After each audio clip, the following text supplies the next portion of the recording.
Good afternoon on a spring day, right? And so thank y'all for being here. We had our high school coaches clinic. I wanted to mention that to start off. We had a really good group of mostly West Virginia high school football coaches. Also, we had PA, Ohio, Kentucky, even some Tennessee staffs here, and really good lineup of speakers.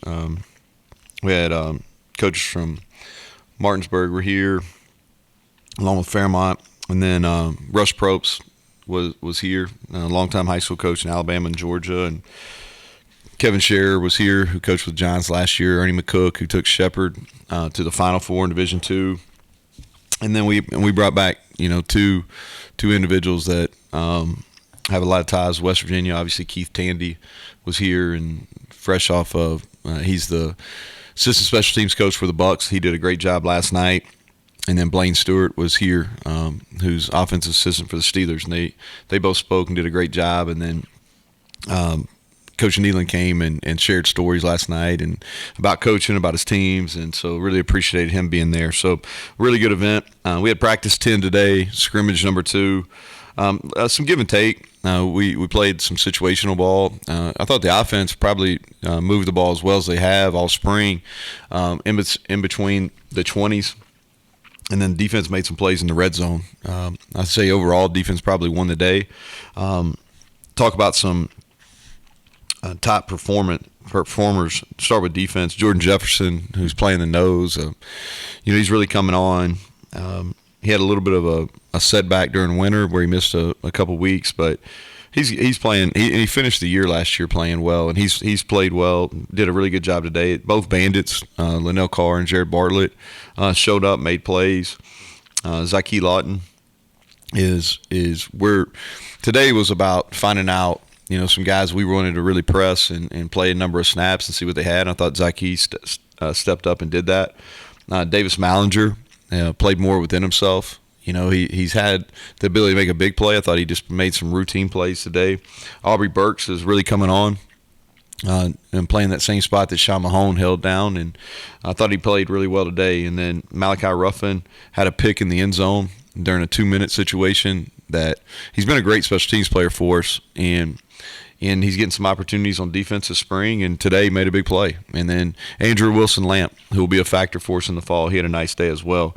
Offensively, both guards, Doug Nestor and James Gmitter, we've really pushed them to be technicians, and I thought they did a nice job with that on the interior today. Justin Johnson had a big day.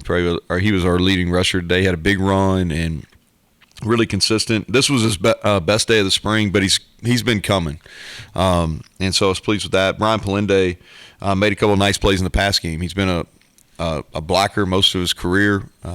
We're limited receiver-wise right now until we get the guys that have signed, get them here, and so he split out and made a couple plays today. So that was good to see. He'll be a threat in the passing game. And then I thought our top 3 wideouts, Bryce, Sam, and KP, all made explosive plays. And so we did some play action stuff today, and then and a couple catch and runs by Sam. So those 3 were good. And then Grayson went to 2s, Malashevich, and made some key third down catches. And then special teams wise, Austin Brinkman, I told you last week, he's had a great spring, continued to do well today. And then Casey Lake hit a 52-yarder to end the practice. So and he's hit the ball solid, and that's picking up right where he left off last year. So some guys that did well, and with that, I'll take some questions. To start, you mentioned a number of defensive backs there, and you said at the beginning that was a place you had to evaluate throughout the spring. Spring's not over, but your evaluation of that, how much do you still need to add back there? Well, Charles Woods has played at a high level, and we have high expectations for him. And so he's done well this spring, and we really believe that he'll be one of the top corners in our conference next year. The other spot is open, and Malachi and Andrew Wilson-Lamp are both getting a lot of playing time there. They kind of alternate with the 1s or 2s. Mumu, who's as a true freshman, he and Ty Woodby are playing. They may not be quite ready yet. We'll see. Mumu physically is a lot closer, and he's definitely got all summer and fall camp to show, and he's making improvements. But we'll add to that room. I think that's fair to say. We'll add at least one person to that corner room. At safety, Marcus Floyd continues to grow, and I think that's going to be his spot. I think we'll leave him there. Maybe in some dime packages he could go down and potentially play corner, but I think the safety is going to be a spot. I think it's a nice fit. He made one really nice play today. And then Aubrey and Hershey are really battling at that other safety spot. And we'll have some guys. Caleb Coleman made a nice play. This was his best practice thus far too, and he's made some solid improvements throughout. Definitely add one, maybe two more, but we'll definitely add one to the secondary. You said that I'm blanking on his name right now. Burks is free or cap? So he's playing free, and he's doing a nice job. We get him as the extra guy in the box along, and he's got a similar build to Sean. Where he's sturdy enough to go in and play the run and play on some tight ends, but he's also got enough speed where he can cover and get back to the middle of the field. And he was the guy that was coming on last year and would have played quite a bit down the stretch, but he had the shoulder injury where he had to get surgery and miss the rest of the year. I guess he missed the last 5, maybe 4 or 5. But yeah, that's same position as Sean. St. McLeod, any update on how his health is coming along?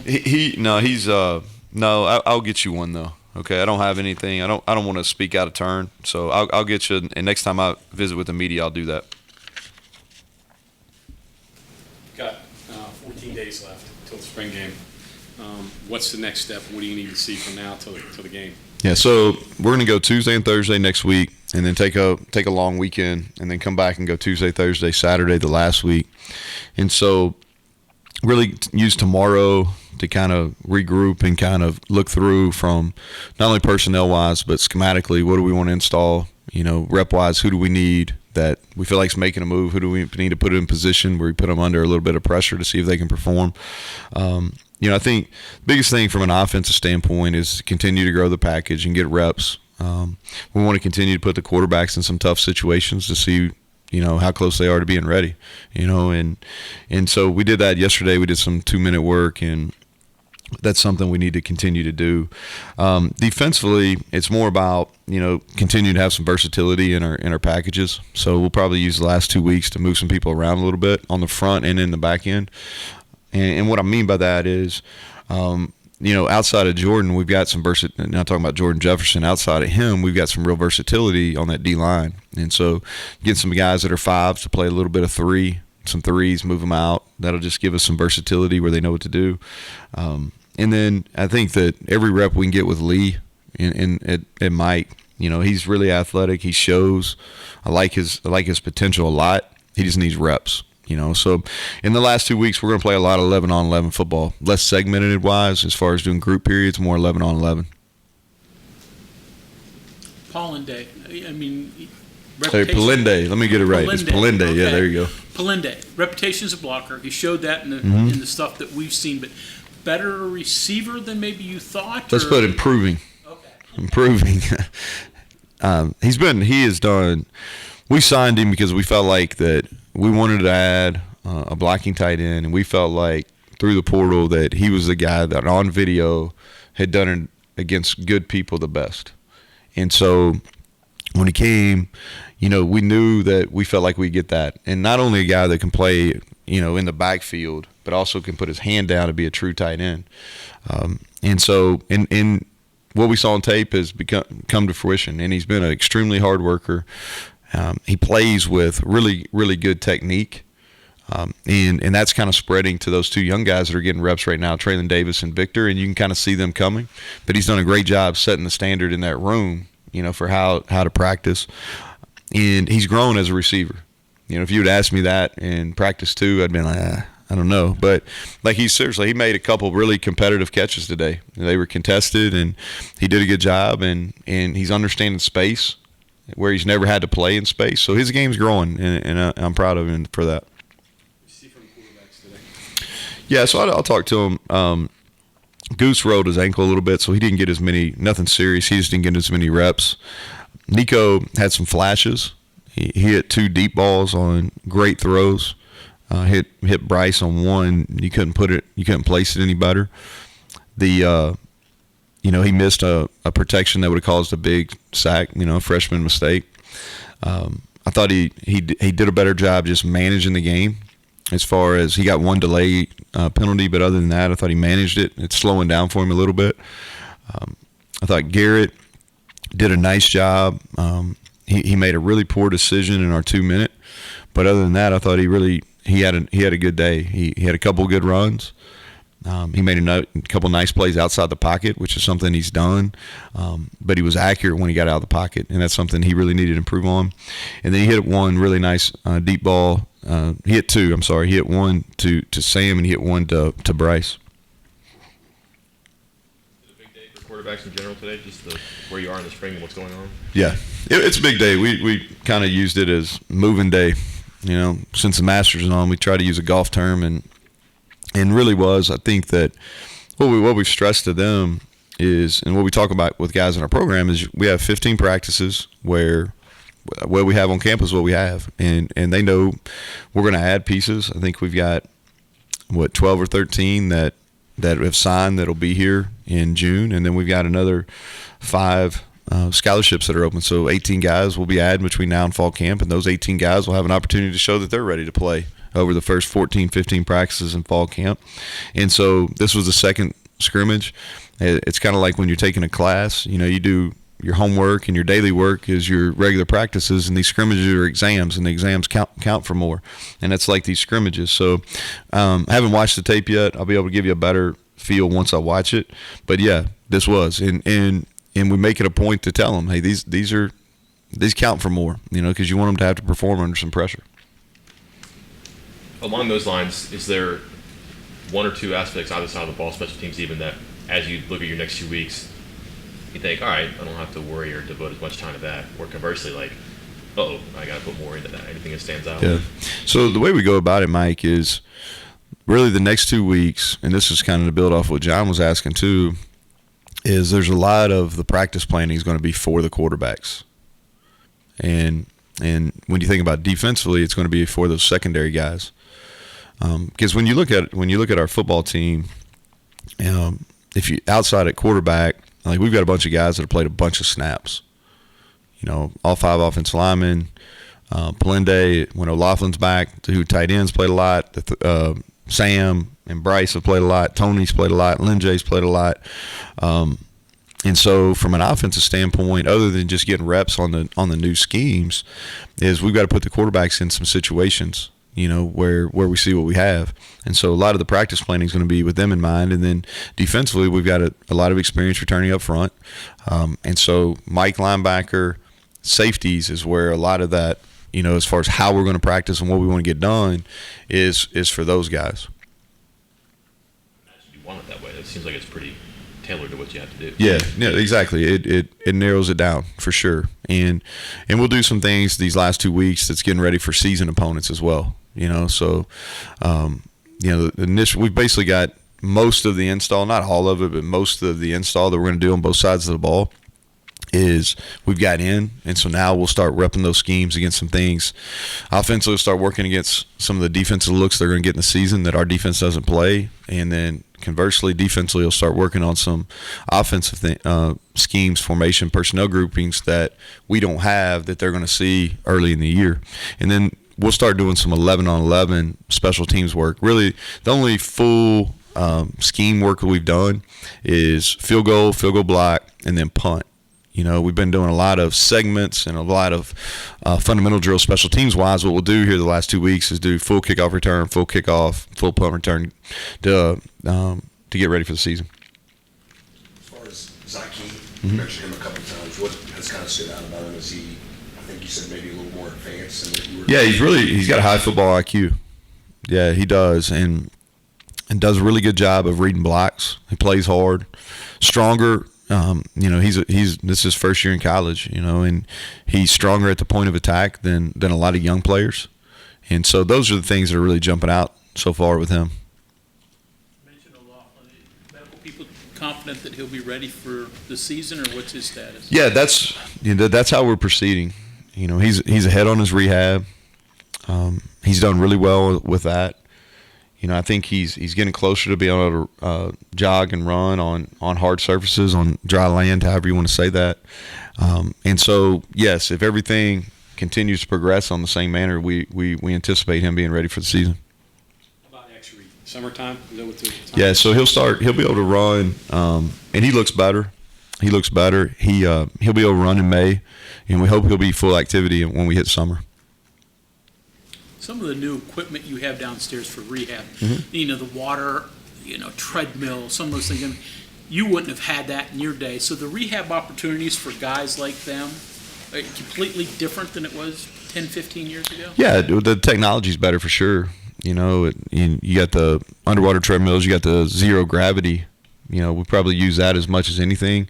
So what it does is it allows you to be further ahead than you were 10 or 15 years ago. And I think too is not only that from a rehab perspective, but the recovery things we have. It was really interesting to me.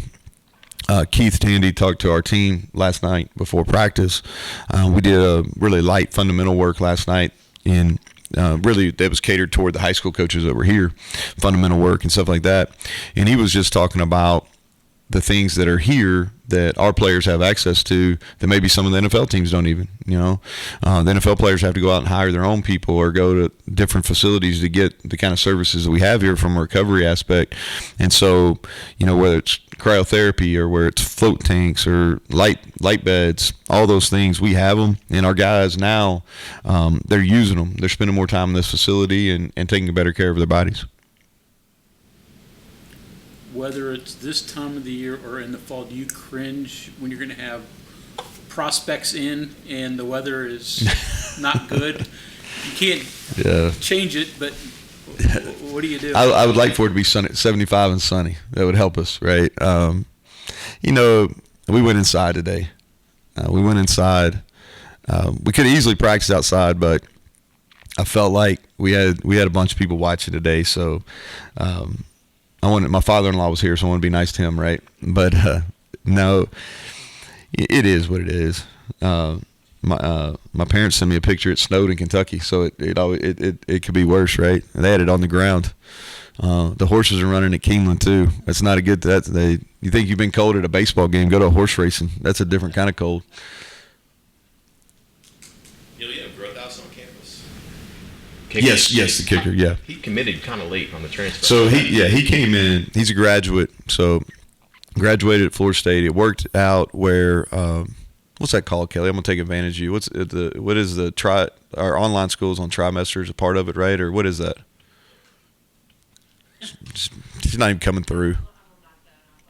So we have a semester that doesn't start till March, Mike, and so he was able to enroll. He's in school right now. He's in graduate school.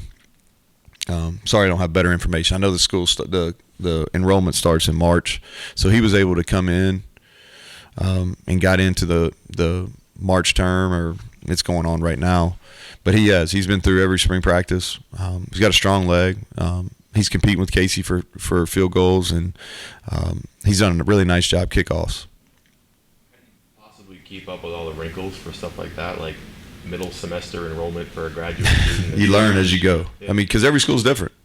It's a whole different aspect too when you start talking about transfers, because transferable credits is different at every university.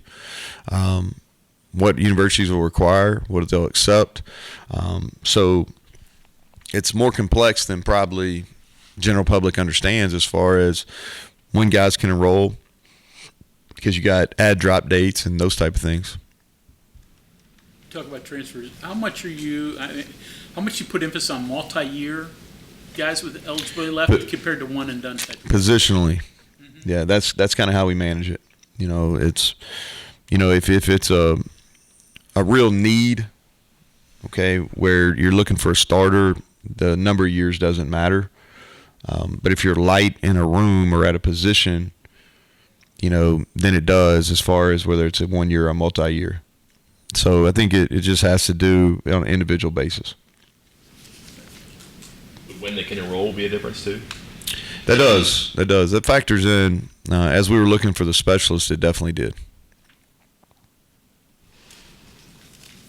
Okay, anything else for Coach? And the other thing too is grad or undergrad, because that makes a difference too. And but there's a lot of in this kind of new world we're in, there's a lot of things that you got to think about that you didn't necessarily before. We're going to go Tuesday and Thursday, and then we'll I don't know what's on the schedule, Mike, but we'll open some of that. So probably be Thursday. Is that what we talked about? Yeah, probably go Thursday. It's going to be some teamwork, so we'll open that up. So let y'all Michael can communicate that to you. All right, thanks.